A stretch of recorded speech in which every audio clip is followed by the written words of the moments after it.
si te parece, creo que estábamos hablando hace poco del primer punto que nos encontrábamos con las personas que les costaba definir qué era la vocación. Primero de todo, qué era la vocación, ¿no? ¿Qué era la profesión?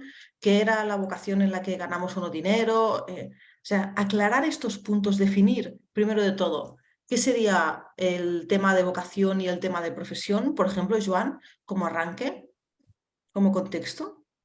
¿Lo contesto yo o contesto Claudia? Contesta tú si quieres. Muy bien.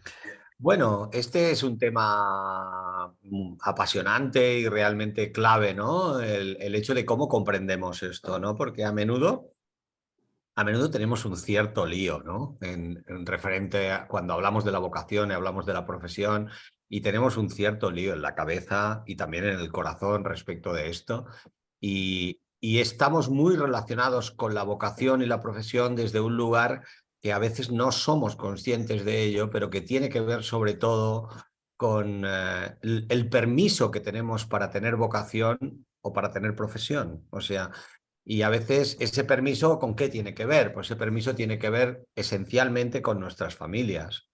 Y cuando hablo de nuestras familias, los que me conocéis ya lo sabéis, pero los que no, pues ya os voy informando. Cuando hablamos de familias, no estamos hablando de nuestro padre y de nuestra madre solamente, ¿no? Sino que estamos hablando realmente de algo mucho más grande, que es todo nuestro sistema familiar, vivos y muertos, ¿de acuerdo? Todos esos que forman parte, los que decimos nosotros en Sistémica hablamos de los que están y de los que son, ¿vale?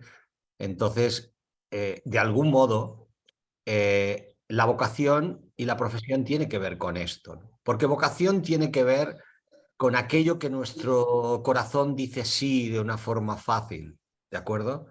Y profesión tiene que ver con aquello que nuestro bolsillo dice sí, ¿eh? Y a veces de una forma difícil, ¿eh?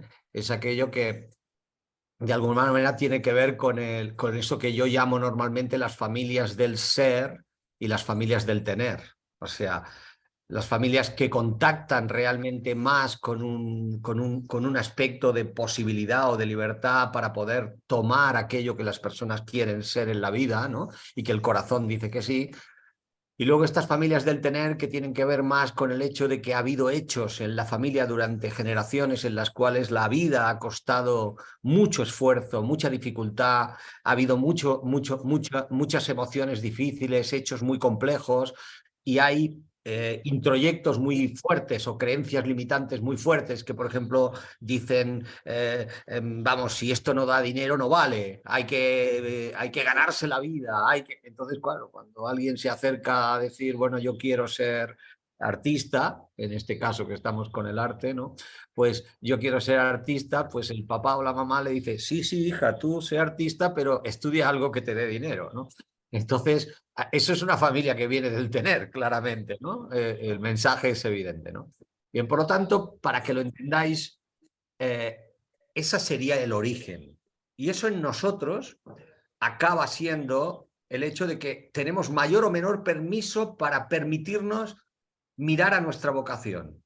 Y a veces no tenemos permiso. Tenemos un gran talento, porque no es lo mismo talento que vocación. Yo puedo tener mucho talento para algo, pero no tener vocación. O sea, o puedo tener mucha vocación y poco talento para eso. ¿De acuerdo? Por lo tanto, de alguna manera, eso que viene de ahí tiene que ver con los permisos de nuestras familias, ¿eh? Entonces, en cuanto al dinero, igual, en cuanto a lo que tiene que ver con el tener, pasa lo mismo. O sea, si realmente en nuestra familia hay mucho permiso para tener dinero, pues es muy posible que nosotros tengamos dinero sin mucho conflicto. Pero si resulta que hay poco permiso para ello, pues a lo mejor no nos podemos permitir más que tener poco dinero y con culpa. O sea, hay muchos estilos de tener dinero o de ganar dinero y la profesión tiene que ver con el dinero. Yo digo que la vocación tiene que ver con esto que mi corazón quiere y la profesión tiene que ver con cómo yo me gano la vida. Y esto puede ser vocacional o puede no ser vocacional. No sé si contesto brevemente a esto para no, porque claro, podía estar 2 horas o 4 hablando de esto, ¿no? Pero me quedo solamente con la pregunta que me ha hecho Aurora.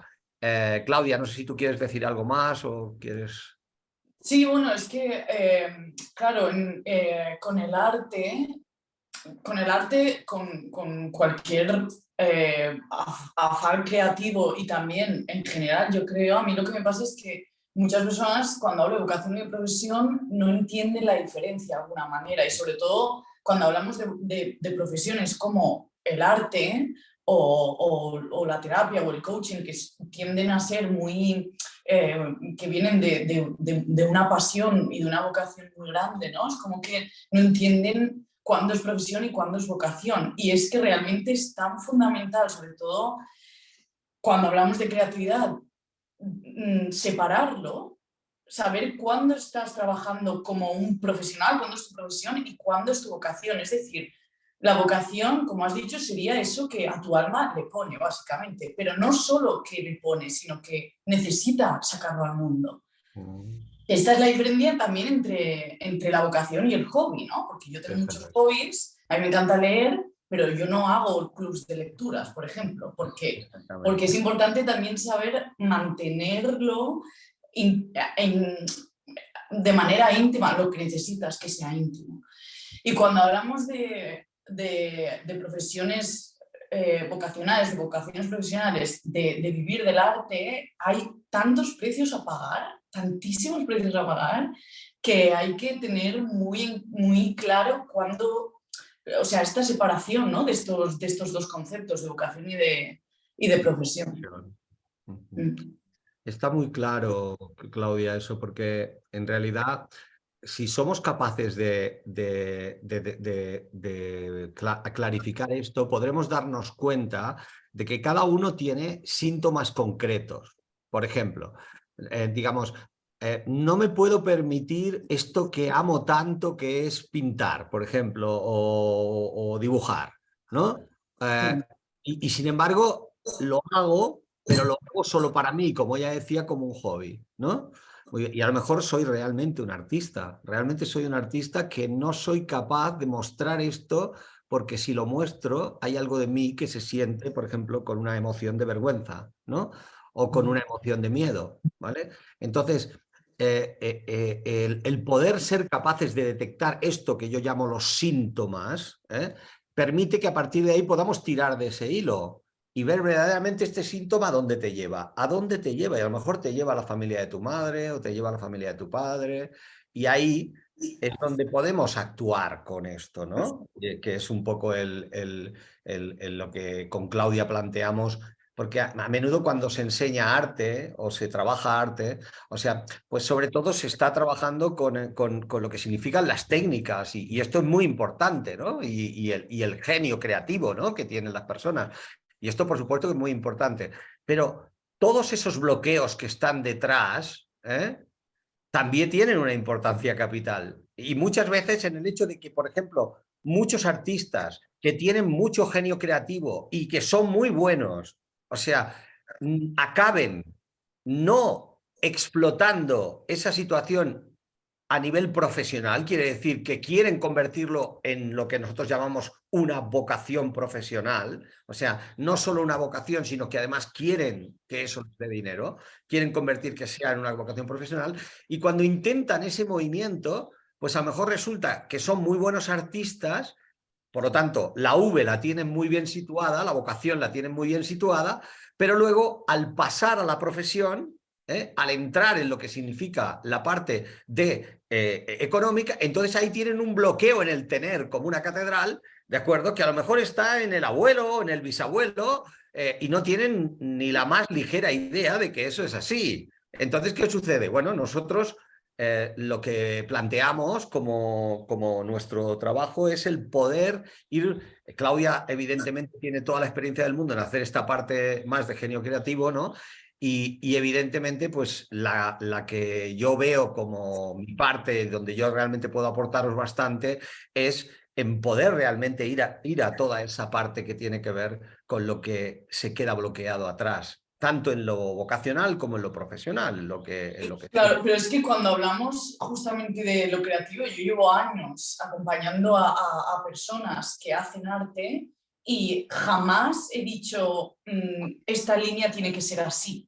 porque para llegar a hacer esa línea tienen que pasar tantas cosas y es tan grande que ahí es de verdad donde hablamos de bloqueos, hablamos de permisos, hablamos de miedos, hablamos de resistencia y claro, es muy interesante observar toda esta parte sistémica, pero es que incluso a nivel biográfico también hay muchísimo. Porque la creatividad realmente es muy... Es casi un poco como... o sea, da mucho miedo, ¿no? Es como un poco lanzarte al vacío. Entonces, claro, cada vez que te enfrentas a la página en blanco, sientes todo esto que lo llamamos resistencia, ¿no? O sea, todo es como una fuerza que te obliga a irte de la página en blanco. De la página en blanco a nivel simbólico, porque puede ser cualquier cosa, ¿no? Pero, claro, y esto es a nivel biográfico, es a nivel lo que te está pasando a ti, pero claro, luego hay que pensar también en qué me viene de arriba, qué me viene de antes. Claro. Yo, por ejemplo, yo ni siquiera me he cuestionado si soy artista. Yo soy artista y lo soy de siempre, porque a mí mi familia siempre me ha apoyado. La primera obra que vendí cuando tenía, no sé, 15 años, me la compró mi abuela. Mis padres siempre me han apoyado en todo, ¿no? Entonces, claro, yo nunca me he cuestionado la palabra artista y sé que soy artista. Sin embargo, yo tengo una amiga que es muy conocida en España, que es una ilustradora, que ella es incapaz de decir que es artista y tiene un éxito increíble y no es capaz de decir que es artista. No es capaz de decirlo, no tiene el permiso, no se da el permiso, porque para ella es como algo demasiado, ¿no? Demasiado grande, como no tiene el permiso de decir soy artista. O sea, es estas cosas, ¿no? Es decir, ¿qué pasaría si te lo dieras y de verdad tomaras esto que te da la vida y permitieras ser todo lo que eres, ¿no? ¿Dónde iría tu arte y dónde iría tu creatividad?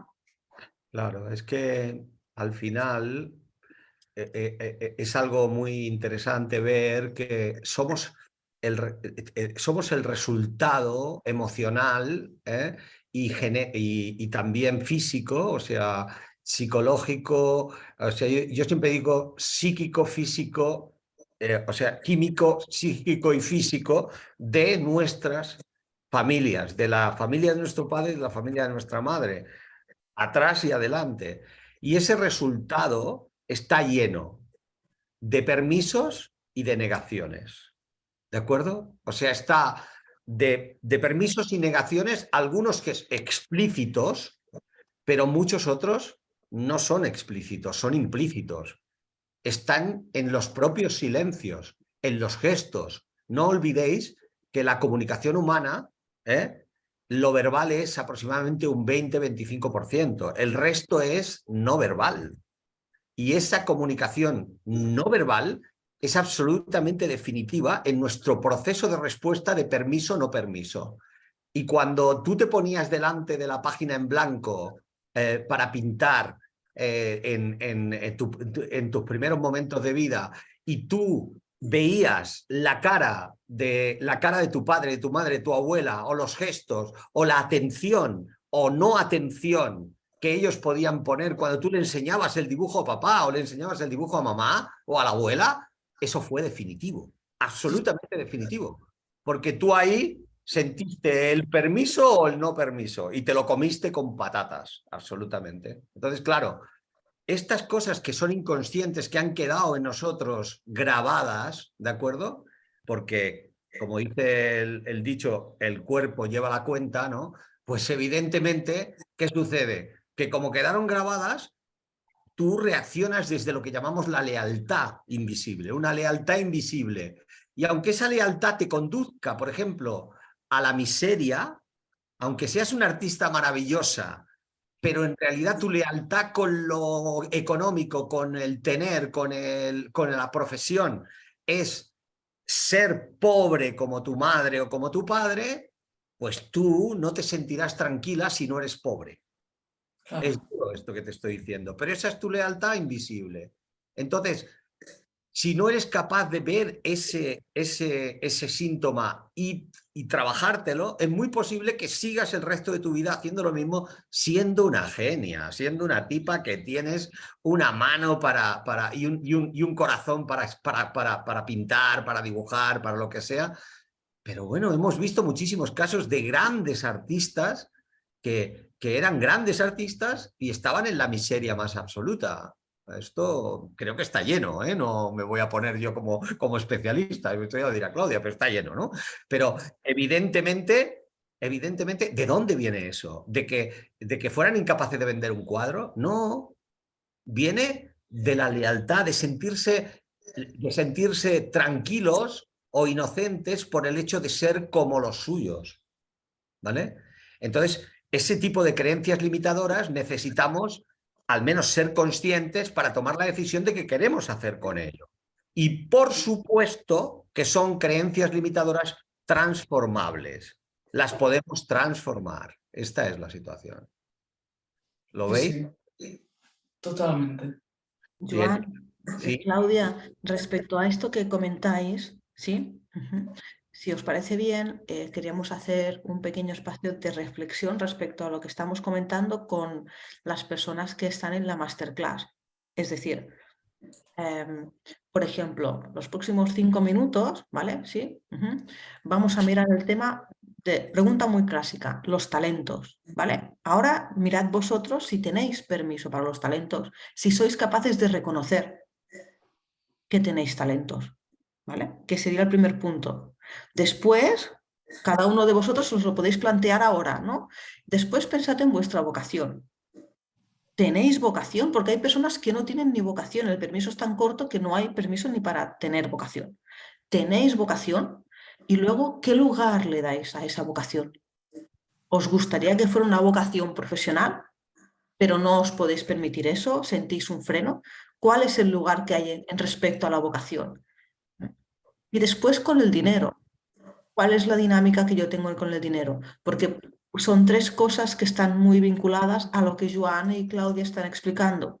Y mirad eso a través de cómo es en mi sistema. Resulta que yo no tengo vocación o permiso para la vocación porque en realidad tampoco la ha tenido mi padre o mi madre.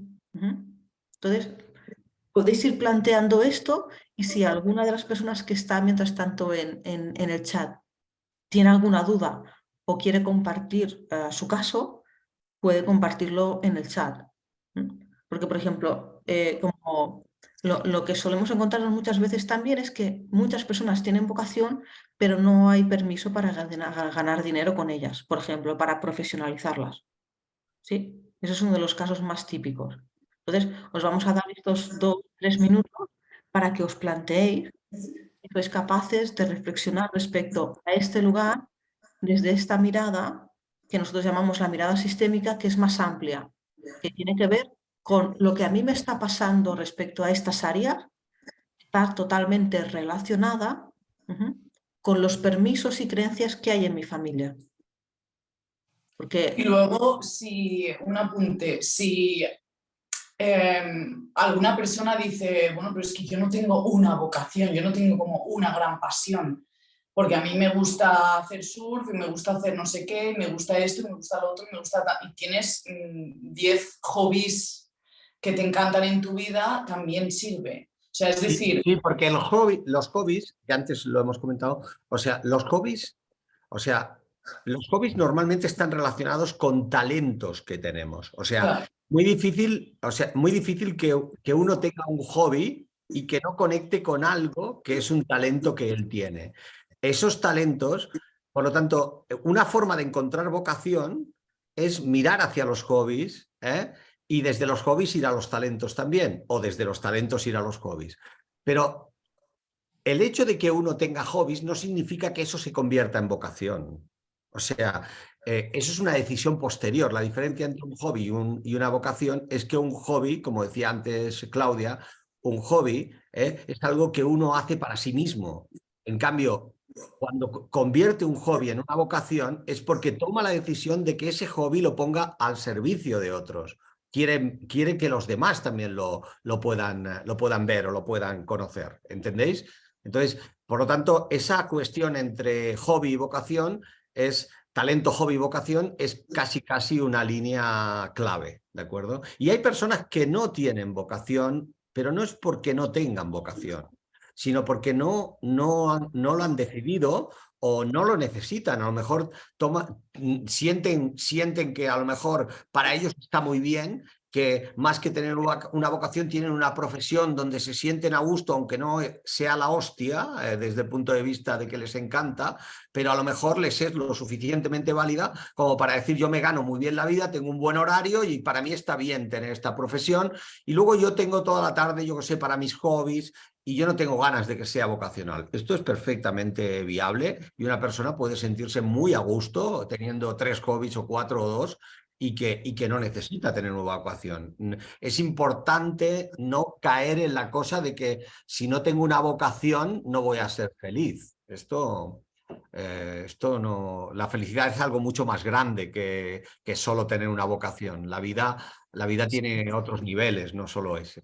Y aparte que el tema de la vocación es bastante peligroso si se hace mal uso, entre comillas, de ella, porque hay gente, o sea, cuando tú de verdad quieres sacar algo al mundo, de alguna manera, creo que tienes que, o sea, tienes que tener muy en cuenta desde dónde. O sea, si es algo que de verdad sale de tu corazón o si es tu ego porque quieres que te miren o porque quieres tapar un vacío, por ejemplo.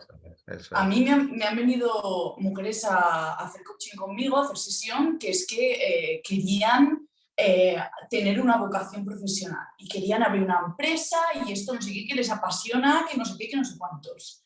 Vale, y mirando un poquito más, lo que le pasa es que tienes 35 años, eres incapaz de tener pareja, quieres tener hijos, quieres ser madre, pero ni siquiera te permites admitirlo y entonces lo que quieres es enterrar todo esto en una vocación que ocupe todo tu tiempo y todo tu corazón y tu cama y todo. Entonces, lo que yo llamo la dictadura de la vocación, ¿no? O sea, no tengo pareja, pero me caso con la vocación. Entonces, este lugar es un lugar, esto que yo denomino los 7 órdenes de la vida, de alguna manera, evidentemente, sustituir cosas ahí es un tema muy peligroso, muy peligroso. Entonces, es muy importante darle un buen lugar a la vocación, darle un buen lugar a la profesión, pero el lugar que les corresponde, no como si fueran, digamos, el todo. O sea, nada es el todo. Nosotros los seres humanos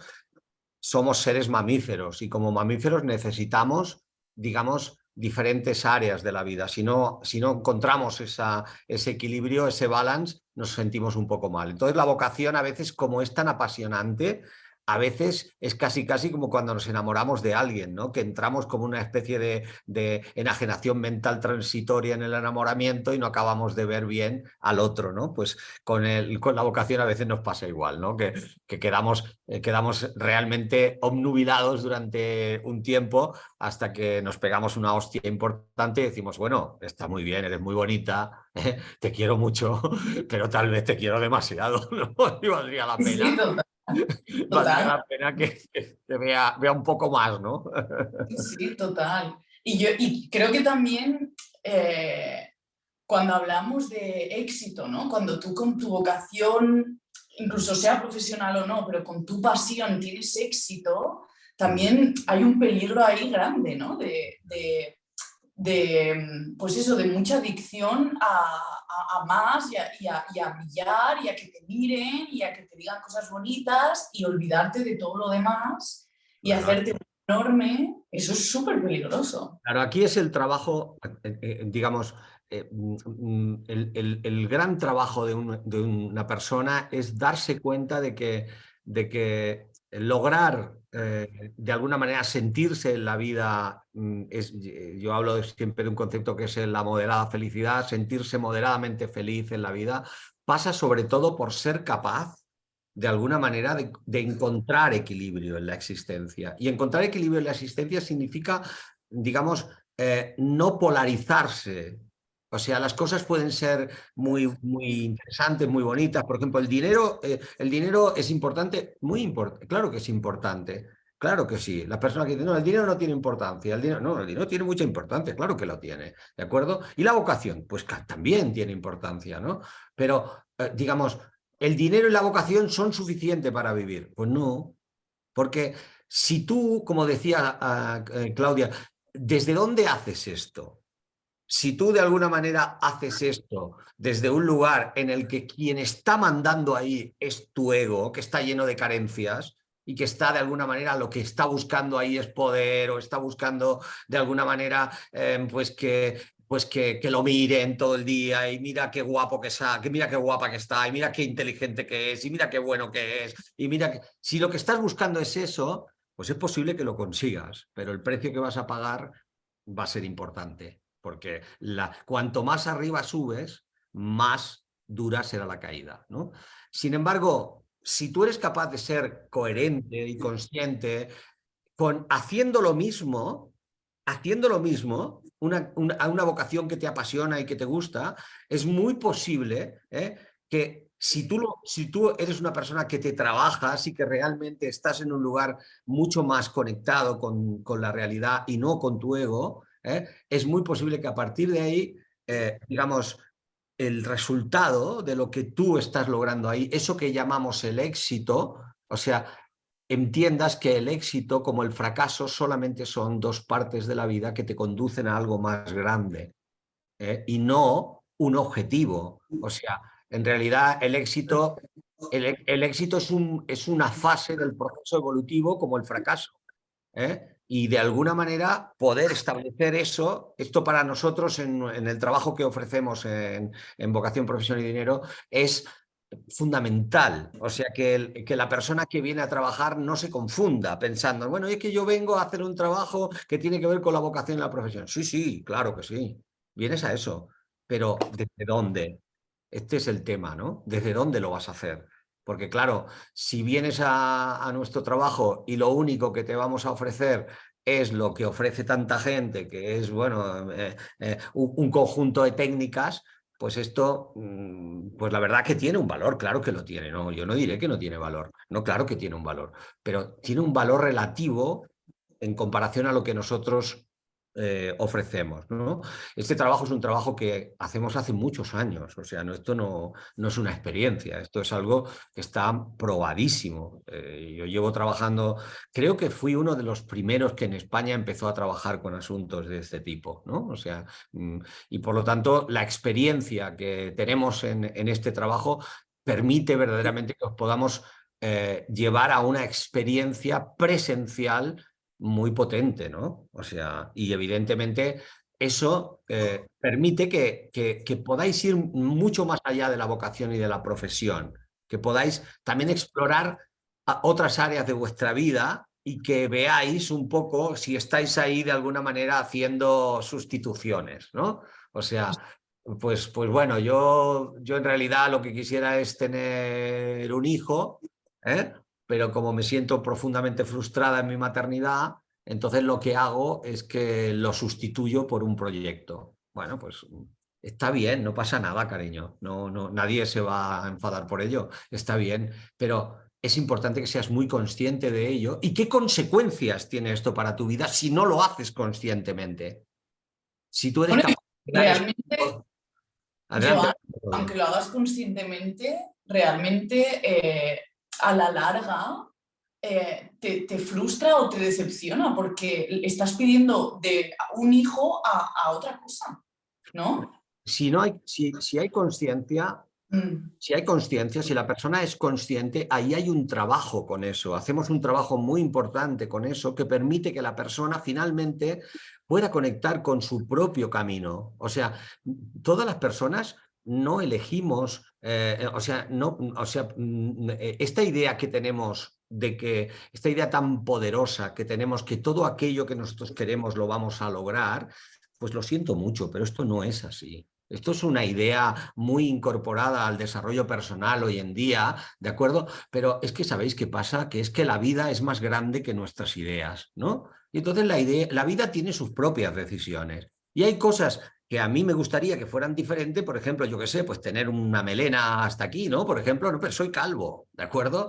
¿Y qué vamos a hacer? Pues esto, pues yo una vez que acepté que soy calvo, pues puedo deciros soy calvo sin sentirme mal por ello, ¿me explico? Y encima sentirme hasta bien por ello, ¿no? Bien, pues en su momento no fue así, en su momento yo quería tener pelo, ¿no? ¿De acuerdo?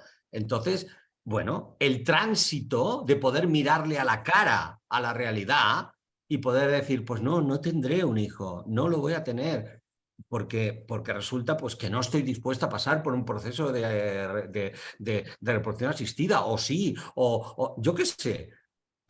Pero no voy a sustituir. Lo que voy a decir es, no puedo tener un hijo, acepto que no tengo un hijo, ¿vale? Muy bien. Y ahora desde ahí digo, ahora voy a hacer mi proyecto vocacional porque más allá de que tenga un hijo o no tenga un hijo, yo he querido hacer esto siempre. Ahí es distinto. La persona no se está engañando y automáticamente no está proyectando sobre la vocación algo que la vocación, si tuviera boca para hablar, le diría, es que yo no soy tu hijo, solo soy tu vocación, déjame tranquila.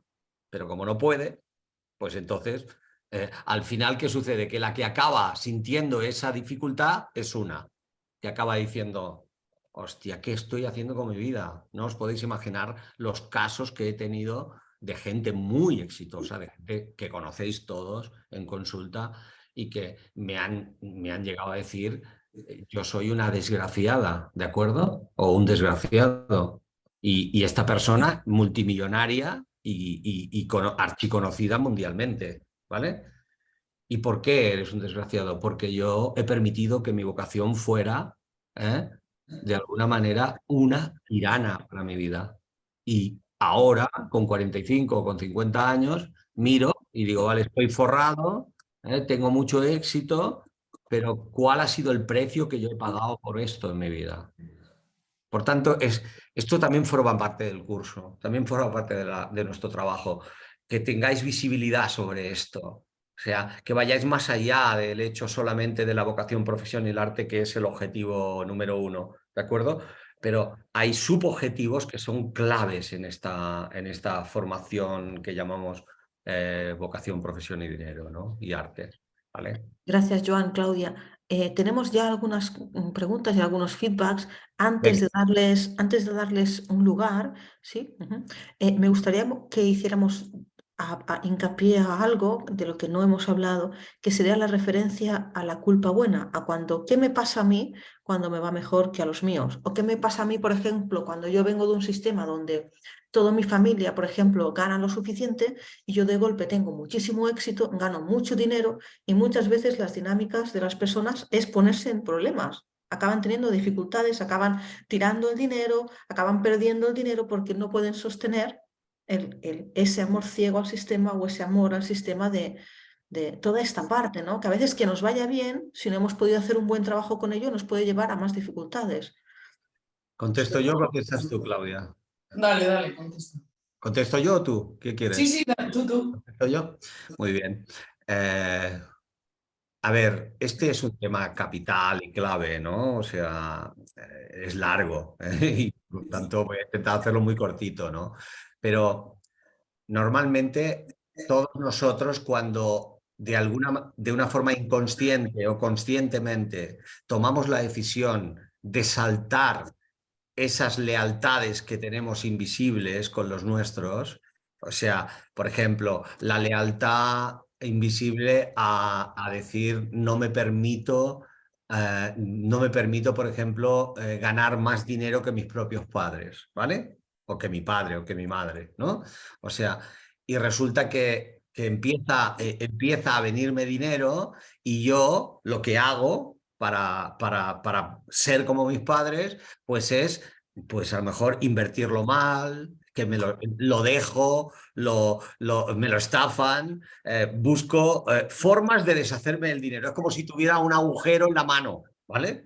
O como si tuviera un agujero en el saco del dinero, ¿no? O sea, bien, pues ahí en realidad hay una culpa, ¿eh? Si yo me permitiese lo contrario. ¿Vale? Entonces hablamos de que que ahí es necesario ser consciente y luego trabajar lo que llamamos la culpa buena. La culpa buena es ser capaz de tomar un camino diferente a lo que hicieron los nuestros, y permitirnos la felicidad de sentir que nos va mejor, ¿de acuerdo? Y el precio a pagar por sentirnos felices en una situación es sentir la culpa, ¿vale? aceptar que nos sentimos culpables. Eso sería la culpa buena. Esto lo trabajamos mucho también, ¿eh? Es un elemento del trabajo, ¿vale? Por hacerlo fácil y rápido, ¿eh? Gracias, Joan. Creo que era un punto importante antes de... Mira, Carla nos comenta, ¿qué hacemos los que hemos olvidado nuestros hobbies por estar muy absorbidos por lo laboral? Primer Bueno, paso. pues, el primer paso de todos ya lo acabas de dar, que es darse cuenta. ¿Eh? O sea, ese es el primer paso. O sea, que te das cuenta, ya te das cuenta de que lo laboral, ¿eh?, te ha hecho perder algo que yo llamo vida personal, ¿de acuerdo? Y como has perdido vida personal, evidentemente, automáticamente has empezado a desconectar de tus necesidades. Bien, este es el primer paso para tu infelicidad, ¿de acuerdo? Y no la tuya y de los que estén cerca de ti. Porque lo que tienes que comprender es que no podemos dar lo que no tenemos, damos lo que tenemos. Y si uno está, digamos, desconectado de sí mismo y sin energía de entusiasmo y de vitalidad, lo que va a dar es exactamente eso, ¿eh? Por tanto, es un negocio pésimo el de creer que porque me dedico mucho a lo laboral, ¿vale? Si resulta que eso no me da felicidad y no conecta con mis necesidades, pues evidentemente que por eso, de alguna manera, yo voy a estar mejor o voy a estar feliz, todo lo contrario, ¿vale?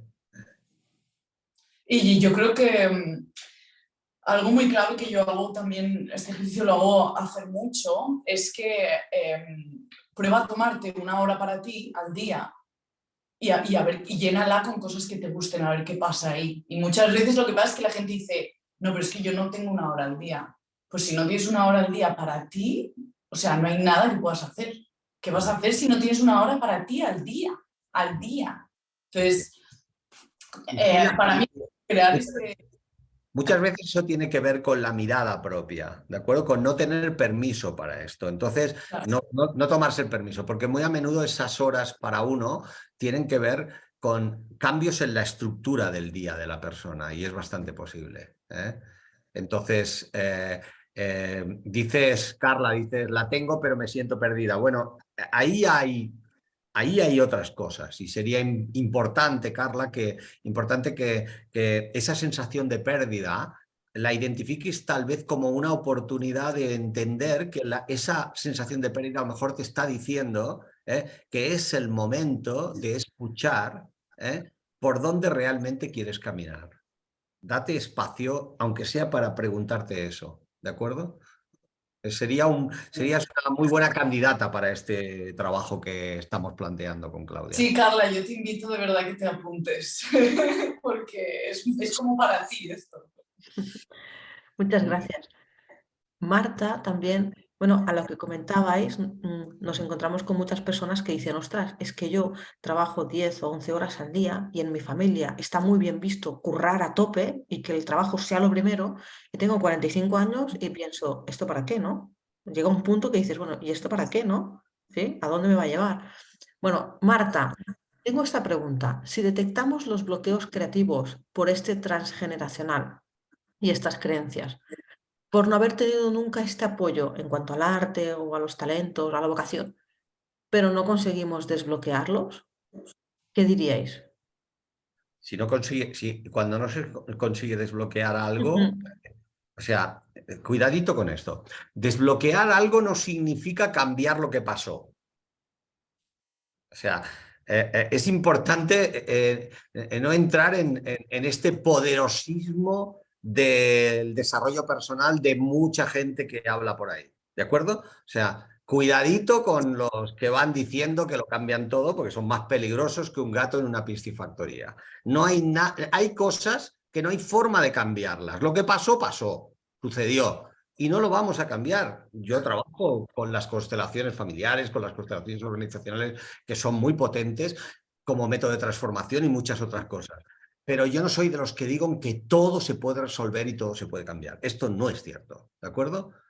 Ahora bien, muchas veces el proceso de transformación viene porque la persona es capaz de ver algo que sucedió y es capaz de tomar la realidad de eso. Y simplemente tomando esa realidad, siendo capaz de decir que sí a esa realidad con la cual ha estado luchando tanto tiempo, ¿vale?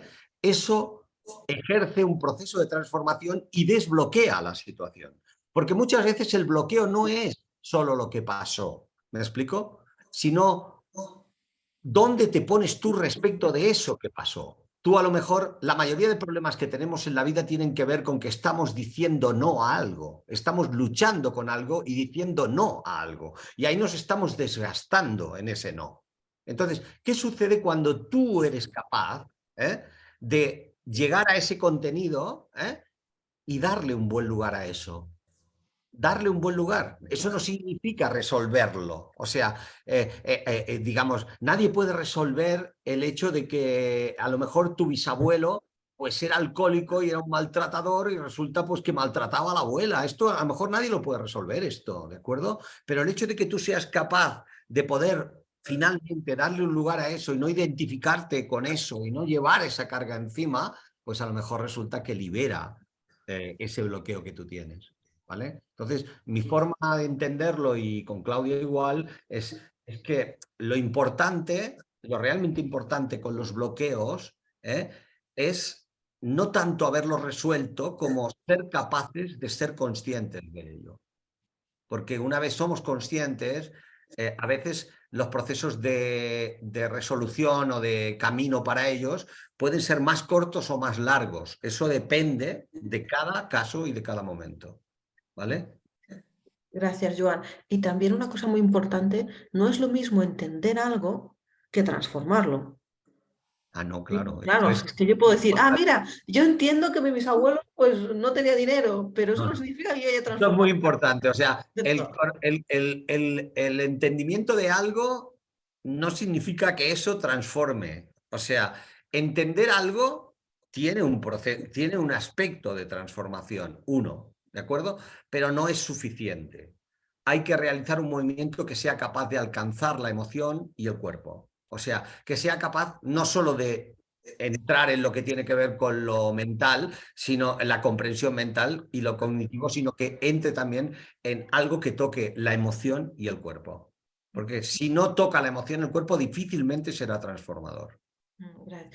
Y otro tema, Joan, que creo que es importante tener en cuenta es que muchas veces nos dicen, es que claro, yo no he sido vista, o nunca he tenido apoyo, o nunca me han dado permiso para la vocación, pero eso forma parte de creencias o bloqueos que sirvieron seguramente anteriormente para cuidar del sistema. Probablemente era una manera de que el sistema sobreviviera. Entonces, tenemos esa cosa anclada ahí, ¿no? Que en la formación trabajamos mucho, que es dar la gratitud al movimiento y poder pasar a otro lugar, ¿no?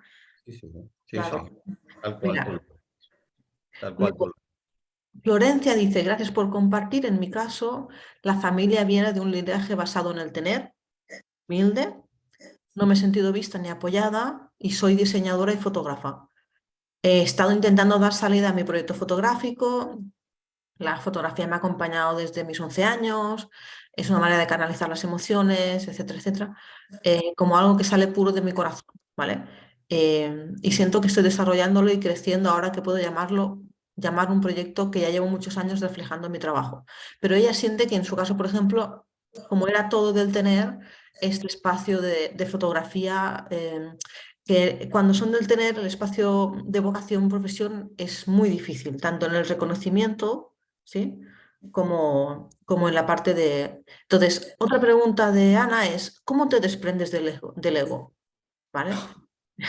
Cuando estábamos hablando de que lo hacíamos desde el ego, entonces Berta dice, trabajando, dándote cuenta de él, el ego es necesario, no hay que desprenderse, sino ver dónde está ubicado. Claro, es que los artistas y el ego hay como un enganche ahí muy... Bueno, los humanos y el ego, tampoco vamos a...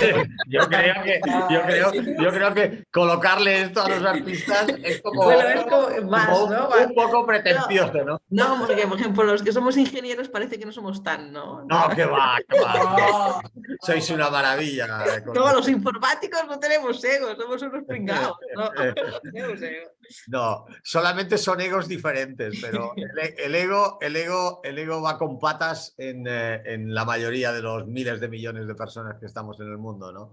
No, sí es cierto que, claro, las personas que se sienten más expuestas a, por ejemplo, pues a una cámara, como es nuestro caso, pues tenemos que trabajar un poquito más, ¿no? O un poquito más, ¿no? Porque a veces el hecho de que estés expuesto y que las personas te miren y tal, hace que el ego se engorda más, ¿no? Y es un tema delicado, ¿no? Entonces, bueno, de alguna manera, la pregunta que ella ha hecho, ¿no?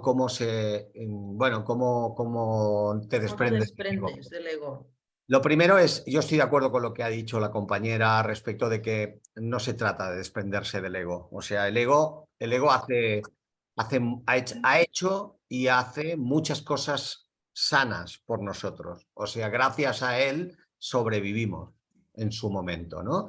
Es cierto que en la medida en que hemos ido creciendo, nos hemos ido haciendo mayores, o sea, y sobre todo no haciéndonos mayores, sino sobre todo haciendo mayor nuestra conciencia, nuestra capacidad, porque hay gente que es mayor pero no ha hecho crecer su conciencia, ¿no? Entonces, desde ahí, no es un tema tanto de edad, sino un tema de crecimiento de conciencia, pues evidentemente en la medida en que somos capaces de hacer crecer nuestra conciencia, lo que hacemos es que antes el ego, por decirlo de alguna manera, dominaba nuestra vida. Él era el que tomaba las decisiones y nosotros, desde el lugar esencial de lo que somos, le prestábamos esa energía y él hacía lo que le daba la gana con ella.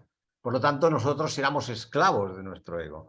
El crecimiento consiste en que un ser humano es capaz de tomar conciencia lo suficientemente alta en sí mismo como para que llegue un momento en que el ego esté a su servicio, que es distinto. Entonces, cuando el ego está al servicio del ser y no al revés, o sea, lo que sucede es que el ego se convierte en un sirviente fiel. ¿De acuerdo? Y las habilidades que el ego te proporciona permite que tú puedas ser una persona con tu propio carácter, ¿de acuerdo? Pero no siendo ni un peligro para ti ni un peligro para el otro, ¿eh? Que es lo que pasaba cuando el ego dominaba la partida, ¿no? Porque quiere decir que el ego era, de alguna manera, como la defensa dominaba la partida de tu vida. Entonces no se trata de desprenderte, sino que se trata de seguir creciendo a nivel de conciencia para ello. Y hay muchas herramientas, una de ellas es lo que hacemos nosotros, ¿no? O sea, este trabajo es una herramienta para ello, ¿no? Para seguir ampliando la conciencia y teniendo cada vez más capacidad de conciencia, ¿vale? No sé si hay algo, si lo clarifico bien. No me quiero enrollar porque, claro, evidentemente hablar de esto exigiría mucho tiempo. A mí me encanta hablar de este tema del ego porque considero que es el tema capital que nos toca a todos desde la base y evidentemente bueno, pues en la antigüedad cuando se hablaba del ego, o no tan en la antigüedad, pues se hablaba del diablo, ¿no? O sea, y lo entiendo, ¿no? Porque realmente, pues por decirlo de alguna manera, esta energía que significa una energía tan oscura como es el ego cuando domina nuestra vida, pues es normal que en la antigüedad o hace muchos años pues no se supiese cómo nombrarlo y se le nombrase como si fuese el diablo, ¿no? Y bueno, cuando es así tiene cuernos y cola, ¿vale? Es así. Sin embargo, cuando tiene conciencia se convierte realmente en algo muy luminoso, en algo muy hermoso, en algo que realmente es un proceso de transformación. Por eso, pues personas tan sabias como Jung decían que solo cuando somos capaces de entrar en la oscuridad es cuando realmente somos capaces después de construir la luz en nosotros, ¿no? Y no enfrentamos esa oscuridad, no hay manera. Por lo tanto, si hay una respuesta a darte sería enfrentando tu propia oscuridad. Esa sería la respuesta del cómo hacerlo, ¿vale? Gracias, Joan. Tenemos la última pregunta porque ya acabaría la masterclass ahora, ¿sí? Luego entraríamos en los pequeños detalles de cómo se trabajaría todo esto en la formación. Y Marina nos dice, diría que en el caso de mi sistema es al revés. Se da permiso a la vocación, incluso se anima a artistas por parte del sistema paterno y materno. Eso, Marina, es una familia del ser. ¿Lo ves? Dice, pero aparece una invisibilización del dinero, como si no existiera. Exacto. Claro. La familia del ser completa. O sea, completa, ¿eh? O sea, entonces, bueno, evidentemente una persona que viene de una familia del ser de ese tipo, pues claro, posiblemente necesita equilibrarse dándole un lugar al tener, ¿no? Porque en realidad el ser y el tener son muy importantes los dos. O sea, de hecho, es difícil si no hay un tener básico que haya un ser que pueda realmente funcionar, ¿de acuerdo? Porque cuando una persona, esto es pura pirámide de Maslow, ¿no? Si una persona no tiene lo mínimo, a menos que sea, yo que sé, un gran maestro espiritual que vive del sol como Yogananda, pues claro, es complicado, ¿no? Que pueda realmente permitirse conectar con los aspectos del ser, ¿no? Entonces, los seres humanos normales y corrientes, pues el tener necesita un buen lugar y el ser también, ¿eh? Sí, hay un tema o sea, respecto a los artistas, que claro, el proceso creativo te lleva, o sea, está todo como en este lugar de lo inconsciente, ¿no? Como estás todo el rato como en un ámbito de misterio, ¿no? De cuando haces arte, cuando creas y tal. Y esto es muy adictivo y es muy bonito, pero claro, lo que pasa es que cuando estás demasiado tiempo en este lugar y no eres capaz de volver a la realidad, te pierdes. Y esto pasa muchísimo en la gente que hace arte, ¿no? En la gente que es muy creativa, que se queda en este lugar de esto es lo único que importa. Y a mí misma me pasa cuando hago arte, que pienso, pues es que esto es lo más importante del mundo y a mí me la suda las facturas que tengo que presentar en la trimestral el mes que viene, claro. Pero realmente también tienes que bajar y volver ahí, tienes que parar, tienes que cocinar, te tienes que comer, tienes que promocionar tu trabajo, tienes que todo esto, ¿no? Claro. Y es muy importante estar anclada en este sentido, porque si no, te vas y es todo ser, todo ser, todo ser, que es muy bonito, pero no se puede vivir así, por desgracia, ojalá. Sí, sí. Sí, sí. Perfecto.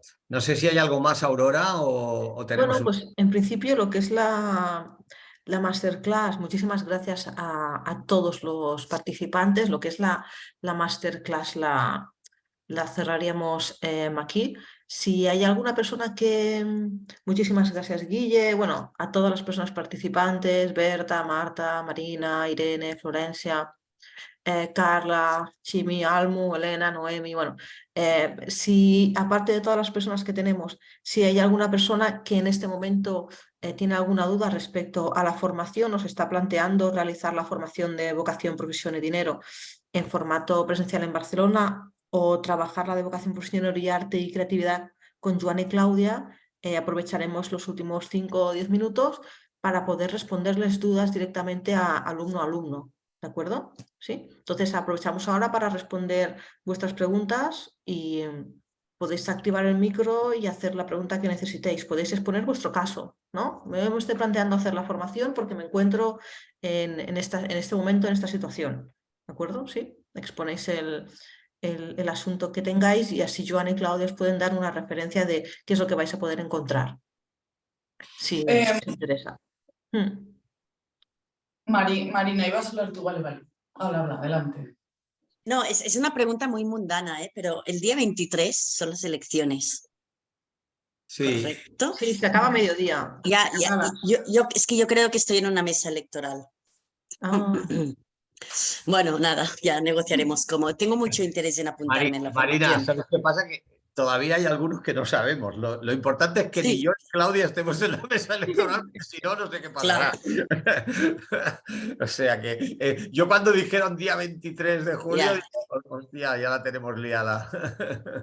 No, es que yo ya había hecho el voto o sea, yo había pensado voy a votar por correo tal, pero me ha llegado una tarjetita muy bonita. Increíble. En las últimas elecciones fui sustituta y ahora creo que soy bien. sustituta, pero creo que hay tanta gente que no estará que me va a tocar. Bueno, yo qué sé.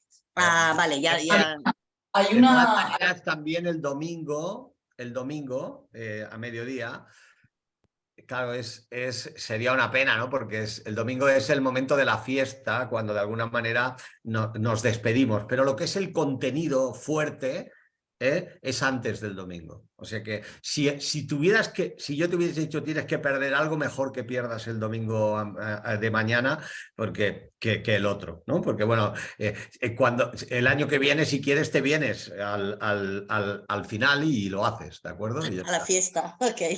Y piensa, Vale, Marina, gracias.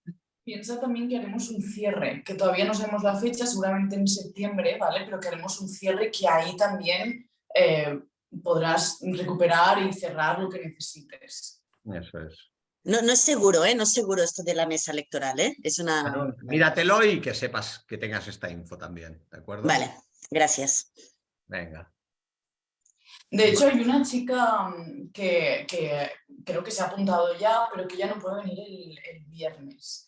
Y me dijo, el viernes o el jueves, no sé, uno de los días, uno de los primeros días no podía venir. Me dijo, ¿qué hago? No sé qué. Le dije, mira, mi opinión es, vente igual, algo haremos para que tengas más o menos la información que trabajaremos ese día, porque en general es tan potente lo que te vas a llevar que por no poder venir un día es una pena, ¿no? Sobre todo porque antes del presencial vamos a hacer, no sé cuántas sesiones son, creo que son 6 o 7 sesiones en las que vamos a estar trabajando ya. Claro. O sea, vamos a estar unas cuantas semanas en las que vamos a hacer dos sesiones a la semana. Una la dirigiré yo y la otra la dirigirá Joan. Entonces, claro, ahí va a haber muchísimo trabajo. Entonces, que por un día que no puedas venir, pues es una pena que te pierdas la formación.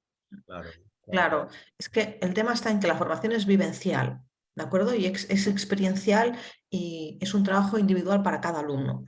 Pero las plazas son limitadas porque evidentemente hacemos un proceso de acompañamiento, ¿de acuerdo? Entonces, por otro lado, también tenemos las partes de trabajo online, ¿vale? Que son trabajo con Joan y con Claudia, que son las partes muy importantes, pero en cualquier asunto que tenga que ver con tu vocación, tu profesión, temas de dinero, temas de arte y de vocación y de creatividad, este es el espacio, porque no volvemos a repetirlo hasta que no pasa un año casi.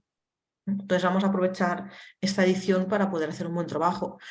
Cosas importantes, si tienen alguna duda después de acabar la masterclass, les vamos a enviar el video y pueden contactar conmigo para resolver cualquier tipo de... Y es muy importante saber que no necesitan tener ninguna idea sobre mirada sistémica o constelaciones, que cuando empecemos a realizar el trabajo, ¿sí?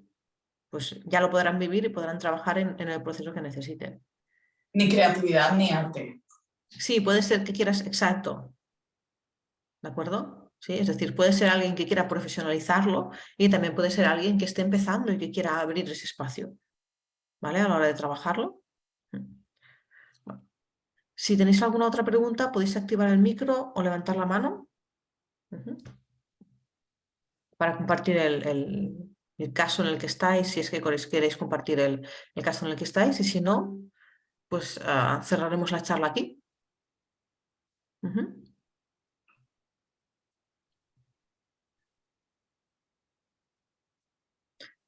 Bueno, pues nada, los participantes nos dan las gracias, así que sí, muchas gracias Marta, Noemi, Almo, Ferran, Moisés, Irene, bueno, Berta, Guille, muchísimas gracias a todos por estar presentes ahora en esta masterclass. Esperamos que os llevéis algo enriquecedor para vuestra vida. Y Claudia y Joan, si queréis decir algo antes de acabar, un placer. Bueno, yo ¿Que nos vemos en junio? Que no, o sea, por supuesto, y que bueno, espero que al menos os habéis podido llevar alguna semilla, algo que os haya servido para que vuestra vida se abra en algún espacio. Y bueno, con Claudia estaremos encantados de poderos recibir si tenéis si tenéis ganas de venir con nosotros a hacer este trabajo, y si no, seguro que nos encontramos en cualquier otro.